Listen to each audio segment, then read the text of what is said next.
एक गांव में अनमोल कहकर एक गरीब आदमी रहता था। वो उसके साइकिल पर कॉटन कैंडी बेचता था। उस साइकिल के पीछे उस कॉटन कैंडी का सेटअप था। उसमें रस डालकर बगल में पहिया घुमाया तो उसमें कॉटन कैंडी तैयार होता था।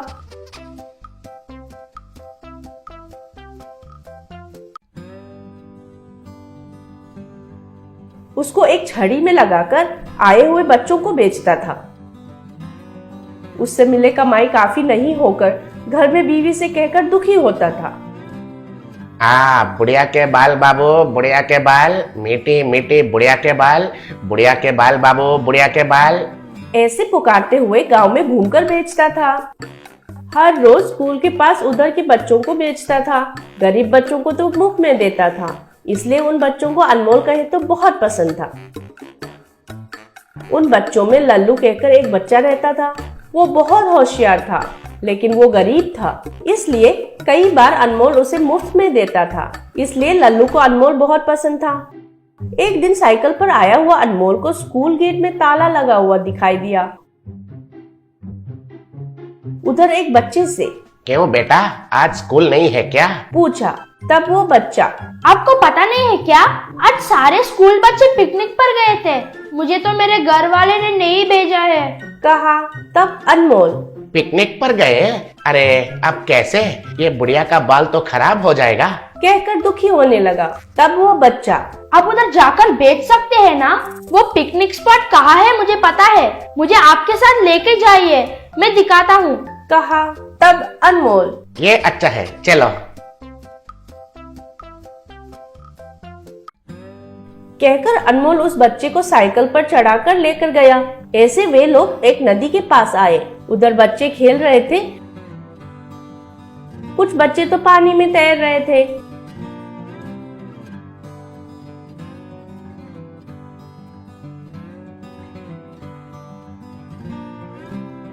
अनमोल का साइकिल को देखते ही सारे बच्चे उसके पास जाकर बुढ़िया का बाल खरीदकर खाने लगे। इतने में टीचर, बचाइए, कोई तो बचाइए, कहकर चिल्लाने लगी। तब अनमोल ने उधर देखा तो उसे पानी में डूब रहा लल्लू दिखाई दिया। तुरंत ही अनमोल भागते हुए जाकर पानी में कूदकर उसे बचाया। फिर लल्लू ने अनमोल को गले लगाकर धन्यवाद कहा। तब टीचर, बहुत बहुत शुक्रिया अनमोल, भगवान के जैसे तुम आए हो। हमारे बस ड्राइवर को, क्लीनर को या किसी को भी तैरना नहीं आता है। थोड़ी देर होता तो बहुत खतरा हो सकता था, मेरी नौकरी भी चले जा सकता था। थैंक यू वेरी मच, बोली। फिर एक दिन स्कूल के पास कुछ सोच रहा अनमोल के पास लल्लू आया। अनमोल को परेशान होते हुए देखकर, क्या अनमोल जी कुछ परेशान में है ऐसा लग रहा है, वो मुझे बता सकते हैं ना, पूछा। तब अनमोल, क्या बताऊं बेटा, इस बुढ़िया के बाल के व्यापार से मिले कमाई काफी नहीं होकर मैं और मेरे परिवार वाले बहुत मुश्किल झेल रहे हैं। इस धूप में घूमकर कितना भी बेचने से भी खाने के लिए भी पैसे नहीं मिल रहे हैं। तुमसे कहने से बेचारा तुम क्या कर सकते हो बताओ, कहा। तब लल्लू, क्या जी मेरे बारे में क्या सोच रहे हो? स्कूल में सबको मैं ही सलाह देता हूँ, आपको पता नहीं है क्या? आपका समस्या का परिष्कार क्या है सोचकर बताता हूँ, रुकिए। नहीं, ये तो बिल्कुल नहीं चलेगा, लेकिन क्या सही है? कहकर कुछ गिनत करके लल्लू सोच रहा था तो अनमोल उसे हैरानी से देखने लगा। तब लल्लू, नहीं, कोई फायदा नहीं है। आइडिया आया, आप अब से यही मशीन में स्प्राइट कॉटन कैंडी बनाकर बेचिए। स्प्राइट को अच्छे से उबालकर उसको लाकर मशीन में डालिए तो वो काफी होगा। उसको खाने के लिए बच्चे बहुत पसंद करेंगे, मेरा यकीन कीजिए, कहा। तब अनमोल, ये तो बहुत बढ़िया सोच है। बच्चों को हर रोज एक ही तरह के कॉटन कैंडी खा खा कर बोर हो चुके होंगे, एक बार कोशिश करके देखने में क्या गलती है। थैंक यू लल्लू, कहा। तब लल्लू, मेरे जान को बचाने वाले, आपको मुझे थैंक्स कहने की जरूरत नहीं है, मुझे आपको थैंक्स कहना चाहिए। ऑल द बेस्ट, कहा। ऐसे वो स्प्राइट को गरम करके उसको मशीन में डालकर पहिया घुमाकर स्प्राइट कॉटन कैंडी को तैयार करना शुरू किया। उससे खाकर उसका स्वाद बच्चों को बहुत पसंद आया। उससे अनमोल को अच्छे से पैसा मिलकर उसकी पूरी मुश्किलें खत्म हो गए। ऐसे उसको मदद करने के लिए अनमोल ने लल्लू को धन्यवाद कहा। बीबी नगर नाम के गांव में एक ऑटो स्टैंड था। वहां रमेश और सोमेश नाम के ऑटो ड्राइवर्स खड़े थे। ऑटो स्टैंड के सामने ही एक आदमी एक ठेले में कुरकुरे मोमोज बनाकर बेचता था। उसके शादी की उम्र वाली एक बेटी थी जो मोमोज बेचने में उसकी मदद करती थी। उस लड़की का नाम था काजल। वो बहुत सुंदर थी। वो कुरकुरे मोमोज बनाने में पिताजी का हाथ बटाती थी और उन्हें बेचती थी। लोग आकर वो मोमोज खाते और खुश होकर जाते। उस ऑटो स्टैंड के जितने भी ऑटो ड्राइवर्स थे वो काजल को लाइन मारते थे। सोमेश भी उनमें एक था। लेकिन काजल को रमेश के साथ प्यार से बात करते हुए देखकर सोमेश को बहुत गुस्सा आता था। काजल के हाथ से मोमोज का प्लेट लेते हुए सोमेश, अरे वाह कितनी सुंदर है, देखते ही इसे चबाने को जी करता है।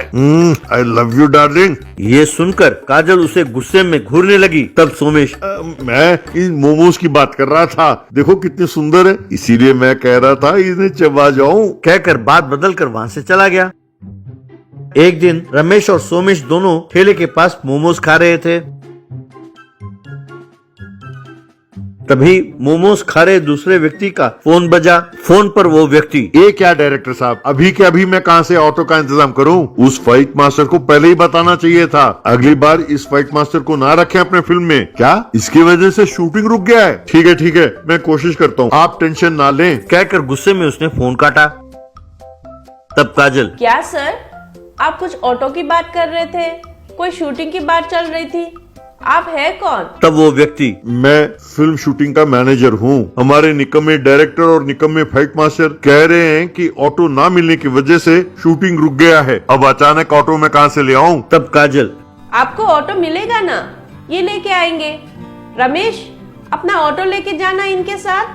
ऐसा कहा। तब रमेश, चलिए सर मैं आता हूँ आपके साथ, आप मेरा ऑटो इस्तेमाल कर सकते हैं शूटिंग के लिए। तब सोमेश, हेलो ब्रदर, भूल गए कि मैं यहाँ खड़ा हूँ? मैं इस स्टैंड का सबसे सीनियर आदमी हूँ। इतना ही नहीं, मैं सीरियल में भी तुम्हारे आगे हूँ, मेरे बाद ही तुम्हारा नंबर है। क्यों काजल, तुम इसकी सिफारिश कर रहे हो? हाँ, ये सब यहाँ नहीं चलेगा। चलो भाई, मैं अपना ऑटो ले आऊंगा तुम्हारे साथ। कहकर अपनी अकड़ दिखाने लगा। तब वो मैनेजर, ये सब तो ठीक है, लेकिन वहाँ तुम्हारे ऑटो को यूं कुछ कहने ही वाला था कि उसे टोकते हुए सोमेश, अरे पता है, मेरे ऑटो में वहाँ हीरो और हीरोइन बैठेंगे और सैर करेंगे, यही कहना चाहते हो ना? भाई जरूरत है तो बोलो, मैं भी किसी पात्र का रोल करूंगा। भैया तुम मेरे एक्टिंग के बारे में नहीं जानते, वो बहुत जबरदस्त एक्टर हूँ मैं। अब बैठो भी ऑटो में, वहाँ तुम्हारा शूटिंग रुका पड़ा है। कहकर ऑटो में बैठकर, बाय बाय काजल डार्लिंग, कहकर बड़े अकड़ के साथ ऑटो चलाकर जाने लगा। वो ऑटो शूटिंग लोकेशन पर जा पहुंचा। वहां पर एक फाइटिंग का सीन चल रहा था। वहां फाइट मास्टर माइक में, रेडी लाइट्स कैमरा एक्शन, यूं कहते ही हीरो उछल कर गुंडों को मारने लगा। बड़ा घमासान चल रहा था। बाद में fight master, okay cut, very good. हाँ भैया, ऑटो कहाँ है? ऑटो आ गया तो खड़ा करो यहाँ पर, अगला वही शॉट है।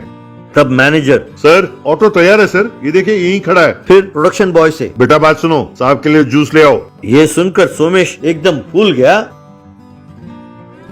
वो फाइट मास्टर के साथ वाले कुर्सी में जा बैठा और शूटिंग देखने लगा। लड़के ने लाकर सोमेश को जूस दिया। वो जूस पीते पीते शूटिंग देखने लगा।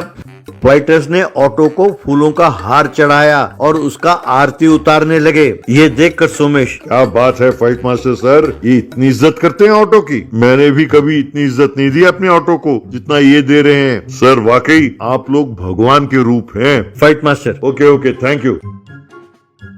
क्यों भाई, फर्स्ट फाइटर तैयार है? Ready start camera action. बस एक फाइटर तेजी से दौड़ता हुआ आया और ऑटो के सामने वाले शीशे को तोड़ते हुए ऑटो के अंदर घुस गया। बस ऑटो के कांच टूटकर चूर चूर हो गए। ये देखकर सोमेश परेशान हो गया। तब fight master, second fighter action, ऐसा कहा। तब दूसरा फाइटर दौड़ता हुआ आया और उछलकर ऑटो के छत पर कूदा। ऑटो पिचक कर रह गया। तब fight master, come on boys, auto के पहिया खोलो और फेंको। यूं कहते ही उन्होंने ऑटो के पहिए खोले और टायर को फेंकने लगे। फाइट मास्टर, शाबाश, वेल डन, अब ऑटो को चकनाचूर कर दो। Come on, action. यूं कहते ही फाइटर्स ऑटो का चूर चूर करने लगे। यूं सोमेश के देखते देखते उसका ऑटो का सत्यानाश हो गया। तब फाइट मास्टर खड़ा होकर, very good shot, okay okay, अब इस ऑटो को यहाँ से हटाओ और अगला आइटम ले आओ। तब सोमेश ने उसका गिरेबान पकड़ा और, क्यों रे कमीने, तुम लोगों का दिमाग ठीक है? मेरा इतना प्यारा ऑटो, उसका तुमने सत्यानाश कर दिया। अब चुपचाप मेरे ऑटो के पैसे निकालो। तब फाइट मास्टर, ये सब मैं कुछ नहीं जानता, जो कुछ बात करना हो मैनेजर से जाके बात करो। तब सोमेश, मैं उससे क्या बात करूं? तुम्ही ने इन सबको उकसाकर मेरे ऑटो को सर्वनाश करने के लिए कहा। कहकर मारने लगा। ये देखकर वहां खड़े फाइटर्स को बहुत गुस्सा आया। बस सबने मिलकर सोमेश को बहुत मारा।